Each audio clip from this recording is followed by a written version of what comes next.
Hey guys, so warm up today. We're gonna go through 6 things like we normally would that we went over yesterday for our warm up. So we're gonna go straight leg raise plus crosses. It's gonna be 10 raises on one leg, 5 crosses, switch to the other leg, laying down on the ground just like we did yesterday. We're gonna go a single leg glute bridge, 10 each leg, and then followed by the 20 double leg. Remember, laying on the ground, heels close to your butt, lifting up, good squeeze at the top. Then we're going to go 10 each side with prone hurdlers, laying down on my stomach, driving my knee to my elbow, trying not to just drag it across the ground. We're going to go bird dogs, 10 each, dead bugs, 10 each, and then 10 roller V-sits. So a little bit, a few different things. After that we're going to do, we're going with a little bit more of an active dynamic movement warm up, just because we're going to do a little bit of jumping today. So first thing we're going to do, or once we're done with that, we're going to do 10 power squats. Turn our feet about hip width away, drop them down, good depth, nice and quick. We're just going to go 10 power squats.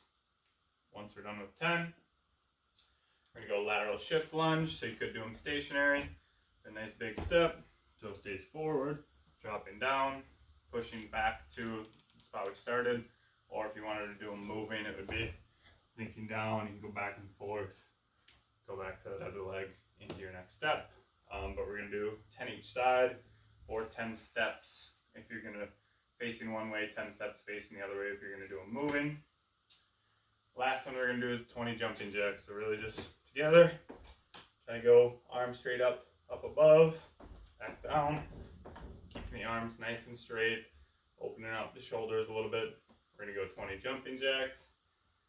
We're going to do 2 times through on that. So once you're done with your 20 jumping jacks, then you're going to go 10 squats, 10 each side on the lateral shift lunge, and 20 jumping jacks one more time.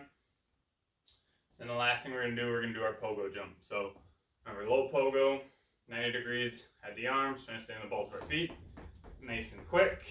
I'm going to go with 40. Once I'm done with 40 low pogos, then I'm going to go mid pogos. Remember, getting a little bit higher, a little bit of arm action, going again, staying on the ball of my foot, trying to be quick up off the ground. I'm going to go 10 mid pogos, and then lastly I'm going to go 5 high pogos, really trying to use the arms as much as I can, minimize that ground contact time.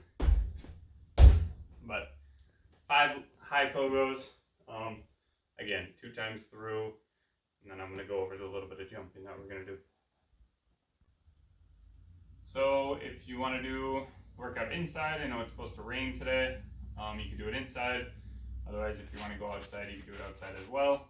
But we're going to do 4 different jumping exercises. First one, we're going to go reactive broad jump. So starting out of a chair, you want to start off your steps at your house, but it's just something that you can sit on, rock back a little bit, lean into, and do a broad jump. But we're going to do 5 reactive broad jumps. Once you're done with that, we're going to go 5 reactive vertical jumps. So we'll start on the ground for that one. I'll go over that next. Then we're going to go 5 each leg with single leg tuck jumps. And then we're going to follow that up with a split stance vertical. So really working on an isometric load, and then bringing both legs together into an explosive vertical. So we're going to go 5 each side with that as well. So I'll go over all of them. We're going to do, if you have the time, try to do 4 rounds of each. Otherwise, if you're a little bit rushed for your workout, got a lot of schoolwork for the day, whatever, 3 rounds is fine. So first one is just going to be our reactive broad jump. Again, sitting nice and tall. It's just a little rock back, leaning into it, loading the arms. And as soon as my feet touch the ground, I'm trying to punch my arms forward, reach with my arms, get good hip extension, and then really try to drive my knees to my chest, bring my legs through. And remember, the landing is heel to toe. Not quite as drastic as that, but trying to have a nice solid landing is a little bit more important than distance, especially if you don't have a ton of room to jump in front of you in your house. And then really focusing on that landing a little bit more. So, again, little rock back, jump, nice solid landing. Again, as soon as my feet touch, trying to really jump, reach, And again, a nice smooth landing. So again, you're gonna do 5 of those.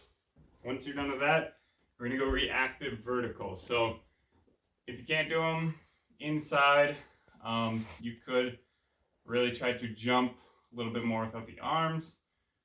Work a little bit more on the lower body aspect of it if your ceilings are a little bit too low.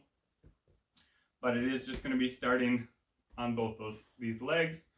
Again, it's a little bit easier, I think, to start with your toes tucked. It really tries to make you be a little bit more explosive, get up to both your feet rather than rocking up to both your feet. I do this a lot of times in order to get up. I'll just kind of rock back, but we're gonna start. You could start kneeling nice and tall. You could start with your butt on your heels. This would be a little bit harder. This would be a little bit easier just because you can get a little momentum going down first, but it's just going to be starting out. It's here, jump, and then jumping up into a vertical. Again, trying to get as high as you can. This ceiling's a little bit low, but again, like I said, if it's a little bit low, you could try to jump a little bit more, shorter action with the arms. Otherwise, if you could go outside, you could do outside and really finish through with those arms. But again, starting here, jump, and jump again with your vertical. Again, you're gonna do 5, starting down on the ground. Then we're gonna go single leg tuck jumps. So again, you're just going on one leg. It's really trying to work on minimizing that ground contact time. Stand on the ball of my foot, good arm action. But as soon as I land, I'm trying to jump as high as I can, tuck my knee up to my chest. Again, starting here.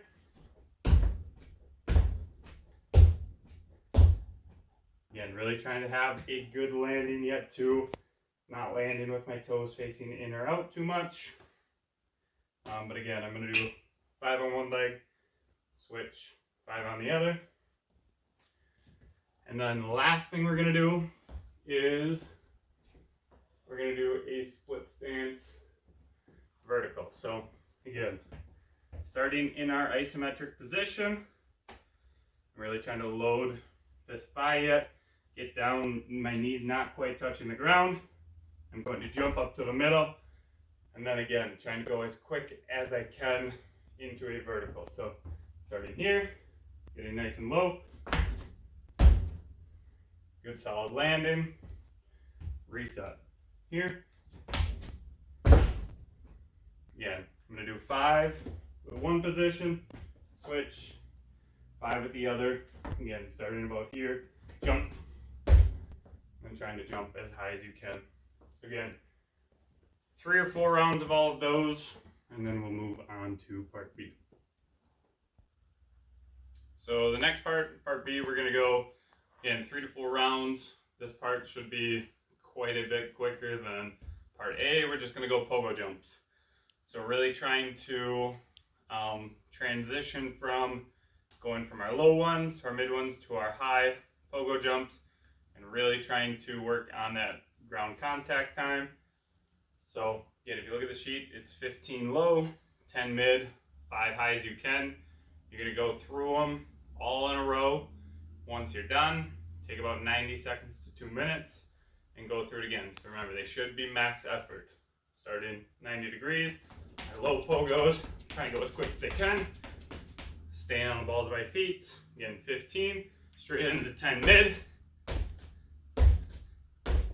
Once you're done with your 10 mid, 5 high as you can. Remember, really trying to work on the rhythm of when my feet hit the ground, my arms are loaded, and I'm trying to come through. So, once I'm done, we go 5 high. 5 high pogos. Again, take 90 seconds to 2 minutes. Rinse, repeat, 3 to 4 rounds. Okay, last thing, part C. 3 different exercises. Again, a little explosiveness. There'll be, 2 jumping aspects to it. But first one, we're going to go lateral lunge. We're really trying to work on a little bit of explosiveness. I'm starting here at my center. I'm really trying to drop down into that step, hit my bottom, and push back as quick as I can. Stepping out, bottom, pushing back towards where I'm stepping. So if you want to use a little bit of weight, body weight's a little bit too easy, you could use a little bit of weight. But again, really trying to push back hard as you can each and every time, dropping into it, absorbing that force, and then returning back over top of the middle. So I'm going to do 5 on one leg, switch, 5 on the other. Then, again, if you have a chair, steps outside, you have a plyo box or something at home, we're going to go step up switches. So again, trying to work on a little bit of explosiveness. Leg's going to start, or one foot's going to start up on it. As I step up, I'm going to use my arms, try to get a little bit of height at the top, switch my legs back down to the ground. So again, starting here, step up, switch, back down with my other leg, step up, back down. So I can go a little bit quicker back and forth. Just make sure you reset enough where you have a little bit of balance. But again, 5 each leg, switching back and forth each time. And the last thing we're going to go single leg jumps. So again, if you have a chair, something a little bit softer might be a little bit nicer just in case you miss. But we're going to go single leg jumps, starting off one leg, jumping up onto our chair, reset each time. But I'm going to go 5 on one leg, switch 5 on the other. Again, 3 to 4 rounds, and then that's it for today.